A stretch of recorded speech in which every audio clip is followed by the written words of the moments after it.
Assalamualaikum warahmatullahi wabarakatuh. Bismillahirrahmanirrahim. Ashhadu an la ilaha illallah wa ashhadu anna Muhammadar Rasulullah. Allahumma salli ala sayyidina Muhammad wa ala ali sayyidina Muhammad. Rabbi israh li sadri wa yassir li amri wahlul 'uqdatam min lisani yafqahu qawli. Amin. Bismillahirrahmanirrahim. Salam takzimku buat para sahabat-sahabatku tercinta dimanapun kalian berada. Semoga kita semua senantiasa di dalam lindungan Allah Subhanahu wa ta'ala. Amin ya rabbal alamin. Sebelum kita mulai kajian ini, marilah kita bersama membaca sholawat dzalimin daf'ul bala agar senantiasa kita dipahamkan oleh Allah Subhanahu wa ta'ala di dalam paparan-paparan yang dipaparkan. Allahumma salli ala sayyidina Muhammad wa asqi lil zalimin bil zalimin. Allahumma salli ala sayyidina Muhammad wa asqi lil zalimin bil zalimin wa akhrijna min bainihim salimin wa ala alihi wa sahbihi ajma'in. Alhamdulillahi rabbil alamin. Mari kita perdengarkan bersama pertanyaan saudara kita. Silahkan. Assalamualaikum warahmatullahi wabarakatuh, Pak Kiai. Salam hormat dan salam santungku. Alhamdulillah. Ini saya mau bertanya, Pak Kiai, masalah sakaratul maut. Selama ini kita mendengarkan paparan Pak Kiai tentang masalah hari kebangkitan, yaitu sakaratul maut. Apakah tiap-tiap diri manusia berbeda-beda waktu perasaannya pada saat dihisap di sakaratul maut? Contohnya ada masyarakat 10 tahun, 20 tahun, 30 tahun, sampai 100 tahun. Kan penglihatan kita kan cuma sebentar, Pak Kiai. Ya, mohon dijelaskan secara hakikatnya, secara sungguhnya. Apakah seperti itu? Assalamualaikum warahmatullahi wabarakatuh. Waalaikumsalam warahmatullahi wabarakatuh. Pertanyaannya seputar sakaratul maut. Apakah masing-masing manusia berbeda-beda lamanya ketika merasakan azab sakaratul maut? Ada yang 30 tahun, 40 tahun, 50 tahun sampai 90 tahun. Akan tetapi selama ini seolah-olah azab sakaratul maut itu hanyalah sebentar. Alhamdulillahirabbil alamin. Sebelum kita bercerita tentang azab sakaratul maut, apa sih azab sakaratul maut itu sesungguhnya di sisi Allah?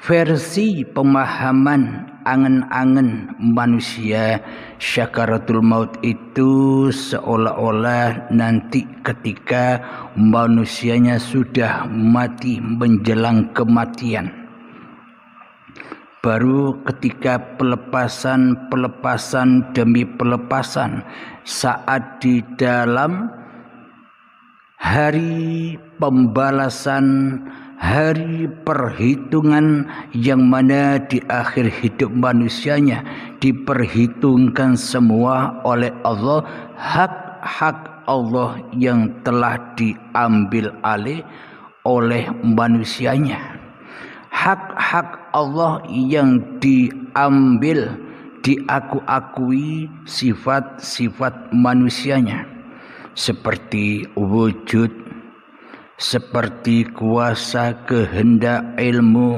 hayat, sama, basar, kalam, selama ini diakui sebagai milik manusianya, kuasa manusianya. Karena selama ini manusia pada sama-sama menjadi Tuhan daripada menjadi hamba, menjadi sang pencipta daripada menjadi yang dicipta. Itulah gambaran manusia kita selama ini. Maka dari itu ada perintah Allah di dalam Al-Quran yang berbunyi Bismillahirrahmanirrahim, yakni di dalam surat apa ini? Ada ayat wadhkurisma rabbika watabtil,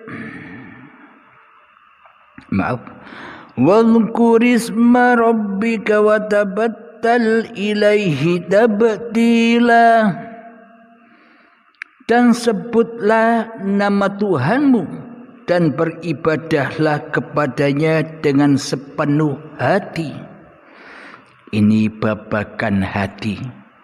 Jadi semuanya itu babakan hati, babakan jiwa, bukan babakan raga.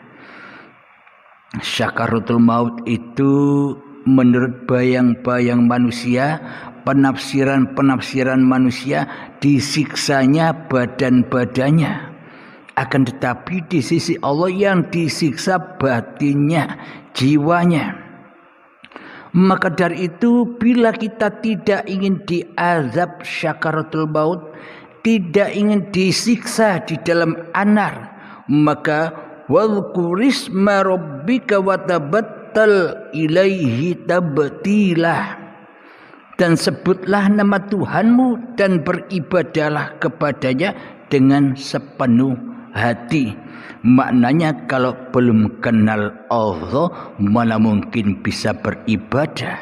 Bila yang dikenal hanyalah nama Allah, maka semuanya batal, tidak dianggap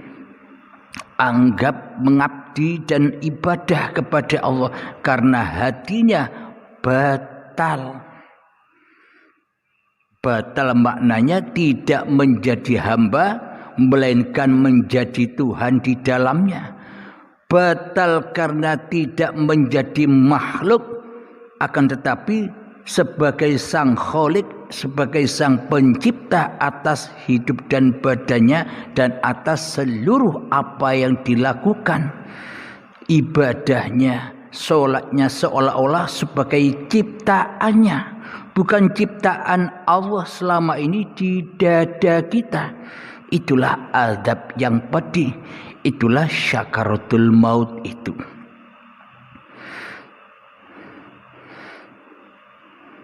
Kita baca lagi ayat-ayat Allah. Bismillahirrahmanirrahim. Rabbul masyriqi wal maghribi la ilaha illa huwa fattakhidhu wakila. Artinya, dialah Tuhan timur dan barat. Tidak ada Tuhan selain Dia. maka jadikanlah dia sebagai pelindung.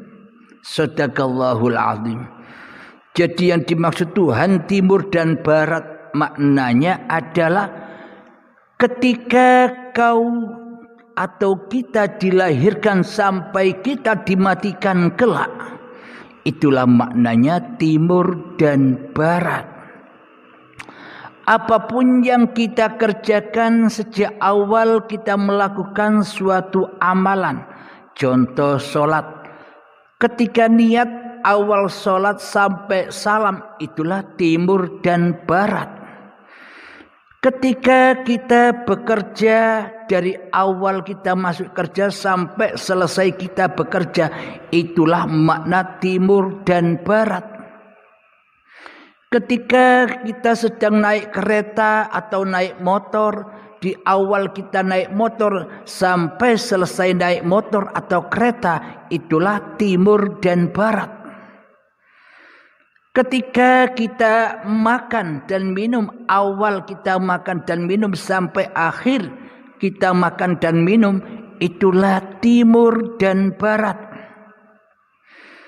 Ketika kita sedang merokok, awal merokok hingga habis rokoknya, di akhirnya, itulah timur dan barat.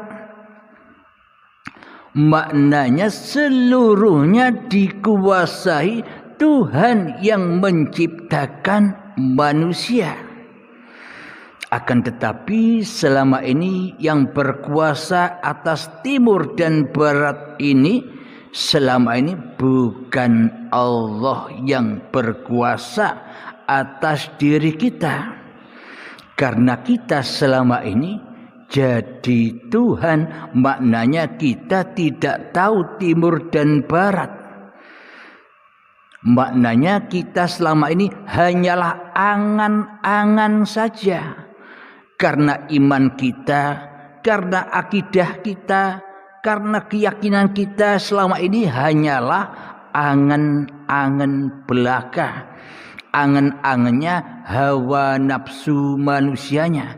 Angan-angannya keakuan diri manusianya, mana mungkin kenal Tuhannya, mana mungkin bisa mengartikan atau bisa menerjemahkan makna yang tersirat di dalam ayat-ayat Allah.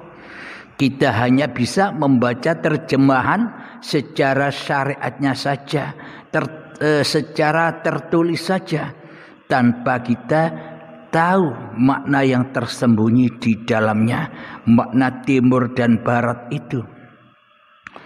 Ketika tausiah ini berlangsung awal sampai akhir, itulah timur dan barat.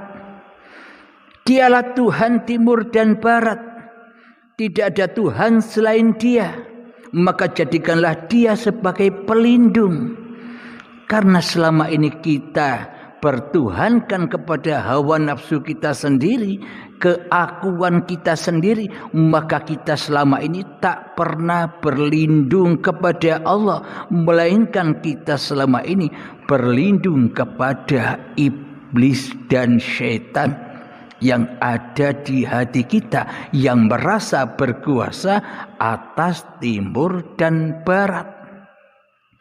Maknanya kita selama ini merasa berkuasa atas awal dan akhir apa yang kita lakukan dan yang kita kerjakan serta yang kita amalkan selama ini.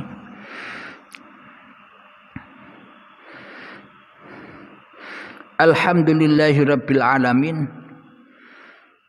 Maka itulah semua ketika kita masih wujud menjadi Tuhan di hati kita, ketika kita merasa lebih hidup daripada hidupnya Allah, merasa lebih urip ketimbang uripe Allah di dalam dada kita, ketika kita merasa lebih berkuasa daripada kuasanya Allah di dalam dada kita, itulah yang disebut syakarat.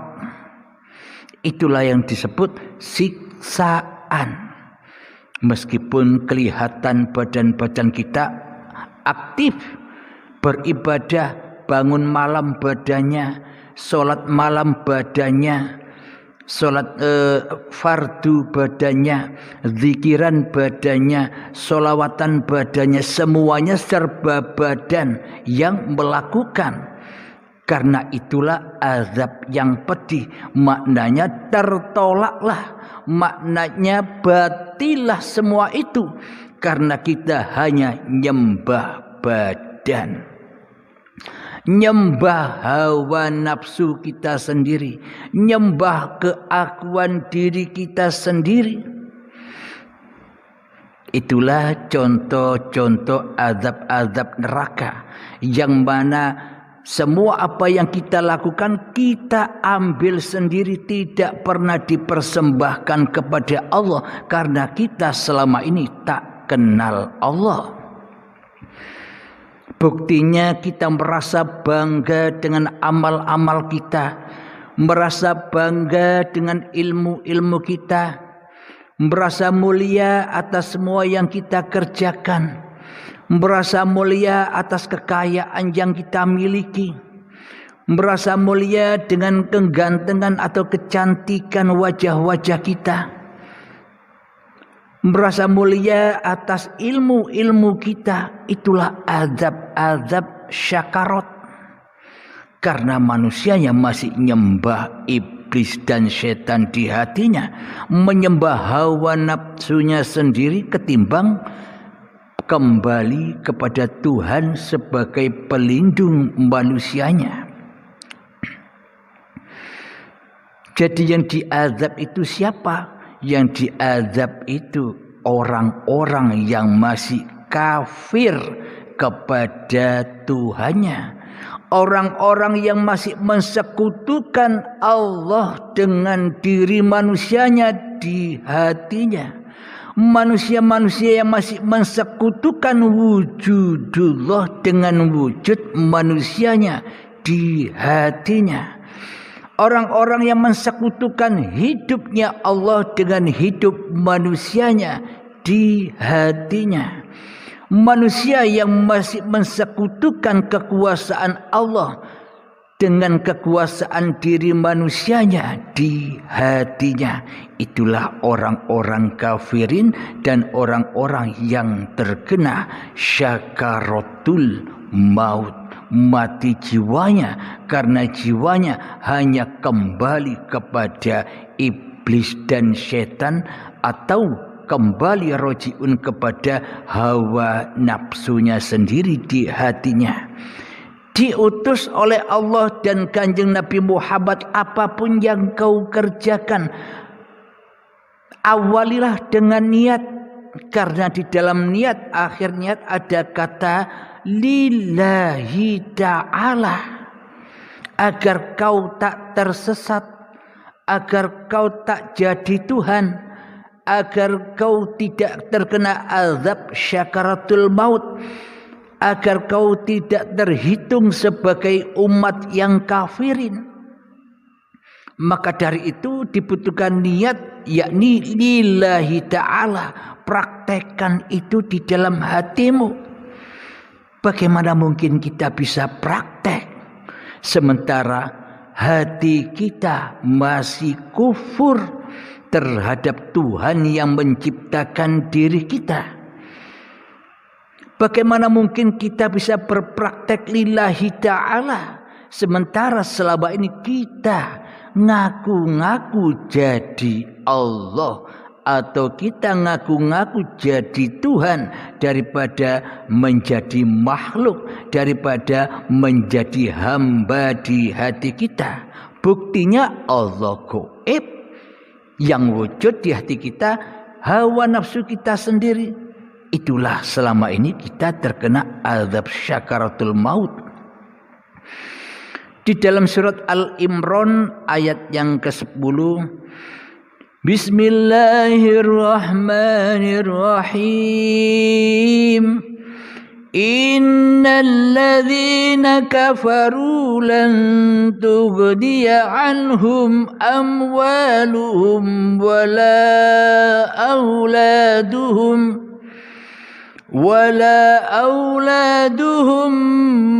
minallahi syai'a wa ulaika hum waqudun nar.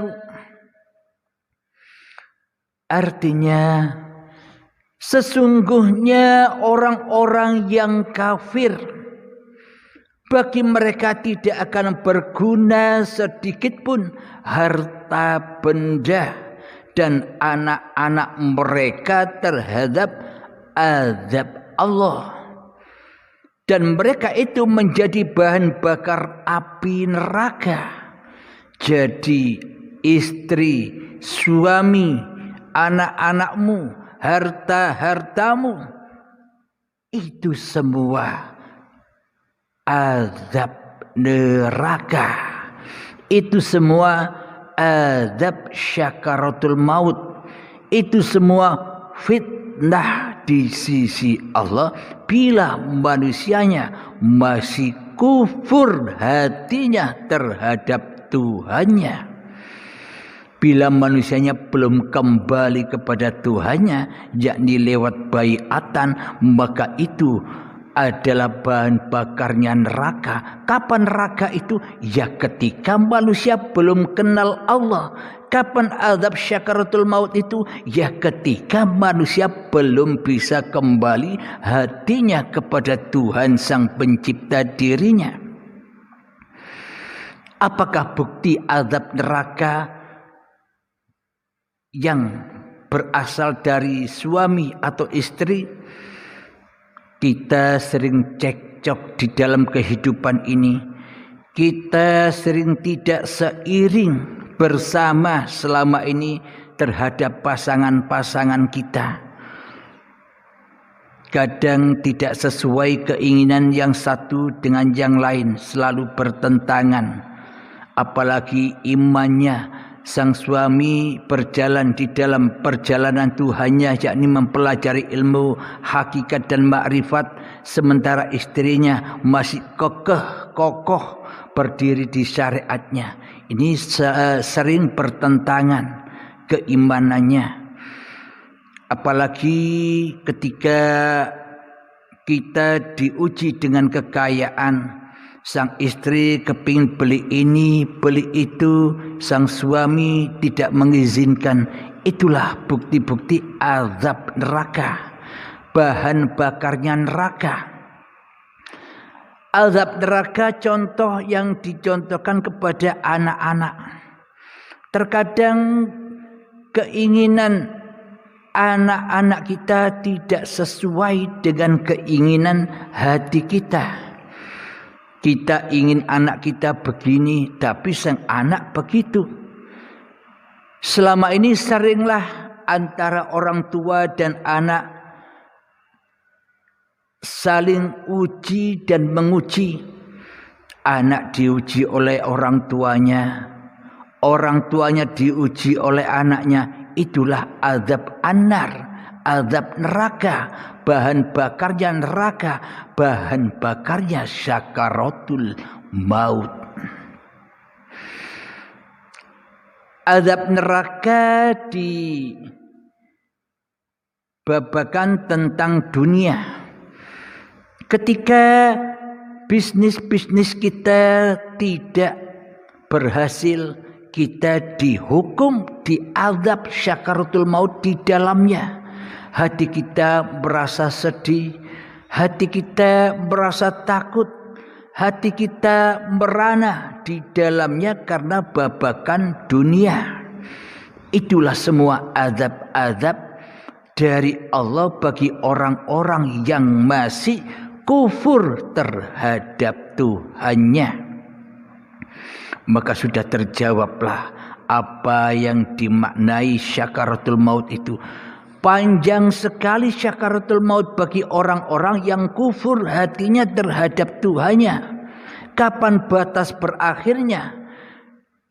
Manusia diazab di dalam jahannamnya, di dalam azab kuburnya, di dalam badan ini yang disiksa jiwanya, kuburannya adalah badan-badannya. Sampai kapan berakhir itu? Selama-lamanya, abadan abada, hingga waktu yang ditentukan.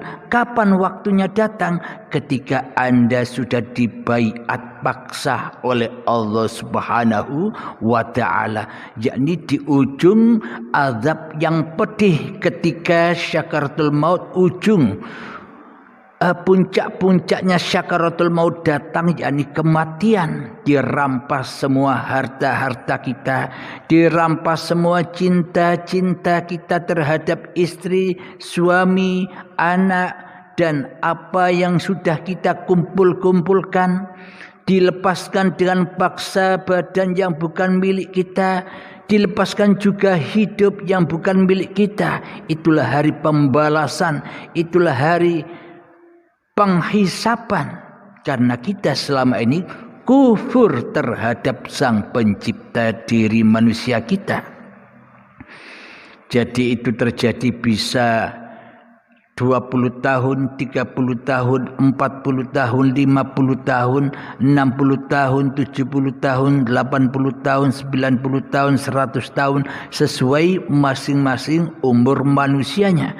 Bila di hatinya belum ada iman, bila di dalam hatinya yang wujud, yang hidup, yang berkuasa masih manusianya daripada Tuhannya, itulah jalan kekufuran, itulah azab yang pedih, itulah siksa neraka, dan itulah syakaratul maut itu. Beda-beda waktunya.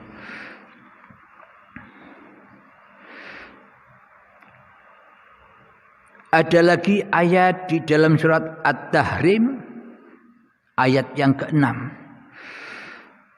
Bismillahirrahmanirrahim. Ya ayyuhalladzina amanu qu anfusakum wa ahlikum nara wa quduhan nasu wal hijarat 'alaiha malaikatun ghiladun shidadun la ya'sunallah ma amarahum wa yaf'aluna ma yu'marun, yang artinya, wahai orang-orang yang beriman, peliharalah dirimu dan keluargamu dari api neraka, dan bahan bakarnya adalah manusia dan batu. Penjaganya malaikat, malaikat yang kasar dan keras, yang tidak durhaka kepada Allah terhadap apa yang diperintahkan kepada mereka, dan selalu mengerjakan apa yang diperintahkan. Inilah bukti bahwa azab jahanam atau neraka jahanam itu ketika masih ada manusianya dan hati yang keras melebihi kerasnya batu. Itulah azab neraka itu. Jangan kau bayang-bayangkan neraka itu besok. Neraka itu sekarang bagi orang-orang yang beriman. Bila di hati tak ada iman, maka ya anggapan ayang-ayang, bayang-bayang mereka, semuanya itu terjadi besok. Karena apa? Karena Allahnya masih gaib.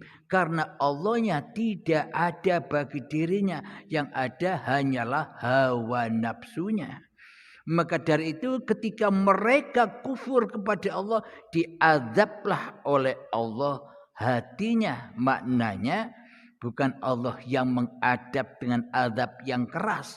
Maknanya manusia telah mengadab dirinya sendiri. Manusia telah mendolimi dirinya sendiri. Rabbana zalamna anfusana wa illam taghfir lana. Inilah makna atau hakikatnya manusia selama ini telah menzalimi dirinya sendiri. Itulah makna malaikat-malaikat yang keras itu. Ketika hati kita zalim, ya disiksa dengan diri kita sendiri, dengan hati kita sendiri, dengan jiwa kita sendiri yang selama ini menjadi Tuhan. Nah, jadi jawaban tentang azab-azab syakaratul maut sudah diungkap, dikaji secara panjang lebar tadi. Bagaimana hari kebangkitan itu? Pertanyaan yang kedua tentang hari kebangkitan. Selama manusia masih menjadi Tuhan di hatinya, selama manusia masih kufur terhadap Tuhannya di hatinya, yang ada hanya diri manusianya, yang wujud hanya diri manusianya, yang hidup hanya diri manusianya, yang berkuasa hanya diri manusianya, maka manusia itu takkan pernah berjumpa dengan hari kebangkitan. Maknanya bangkit imannya, bangkit kesadarannya di dalam bertuhan jika tidak melewati pintu baiat. Baiat sekarang atau baiat nanti ketika syakaratul maut menjemput baiat paksa sama saja. Jadi bagi manusia yang masih ditangguhkan oleh Allah, ya akhirnya ketemu dengan azab saat syakaratul maut nanti, yakni dipaksa, dibaiat, diputus dengan paksa dan siksa yang keras. Akan tetapi bila Allah menunjuki kepada kita, memberi hidayah kepada kita berbaiat sekarang, yakni melewati pintu-pintu kematian diri manusianya di dalam baiat, maka setelah berbaiat akan berjumpa dengan hari kebangkitan.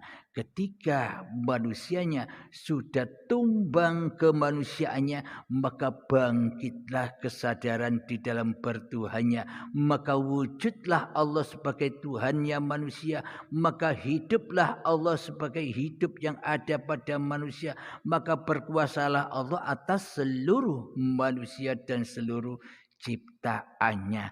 Kesadaran inilah yang dimaknai bangkit, hari kebangkitan dari kuburan-kuburan badan-badannya. Selama ini kan kita disiksa kubur, jiwa kita disiksa. Kapan hari kebangkitan itu datang? Ketika kita dengan rela dan ridho melepaskan hidup, badan, anak, istri, harta yang kita miliki, dipersembahkan kembali kepada Allah yang berhak atas semua itu. Maka setelah itu akan ketemu dengan hari pembebasan, dengan hari kebangkitan. Ketika manusianya sudah tak berkuasa lagi atas dirinya. Itulah makna hari kebangkitan. Jadi berbeda-beda masanya. Kadang ada sahabat saya, kakek saya yang pernah berbaiat, umurnya 96 tahun. Maka selama 96 tahun itulah, sejak detik akil balai sehingga umur 96 tahun, tersiksa di azab, yakni syakaratul mautnya di situ sebelum berbaiat atau sebelum mengenal Tuhannya. Akan tetapi beruntunglah meskipun usia 96 tahun, akan tetapi Allah memberi hidayah kesadaran di dalam bertuhannya. Jadi sebelum ketemu dengan ajalnya, mereka atau apa itu sudah kembali kepada Allah. Maknanya hati selalu wujud Allahnya daripada wujud manusianya, yakni sudah bisa mengaplikasikan mati sebelum mati.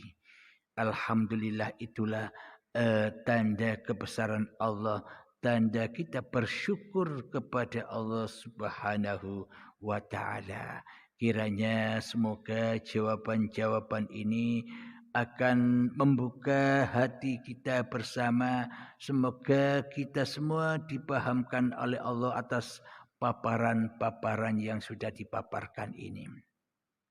Sebelum kita akhiri, marilah kita membaca salawat min daf'ul bala agar dimudahkan kita memahami paparan-paparan ini dari ganjalan-ganjalan hawa nafsu yang ada di dalam diri kita. Allahumma salli ala sayyidina Muhammad وأشغل الظالمين بالظالمين اللهم صل على سيدنا محمد وأشغل الظالمين بالظالمين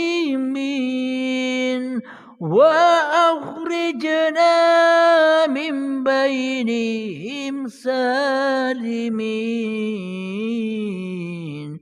وعلى آله وصحبه أجمعين الحمد لله رب العالمين اللهم صل على سيدنا محمد وعلى آل سيدنا محمد ربنا آتنا في الدنيا حسنة وفي الآخرة حسنة وقنا عذاب النار وصلى الله على سيدنا محمد وعلى آله وصحبه وسلم والحمد لله رب العالمين آخر كلام السلام عليكم ورحمة الله وبركاته.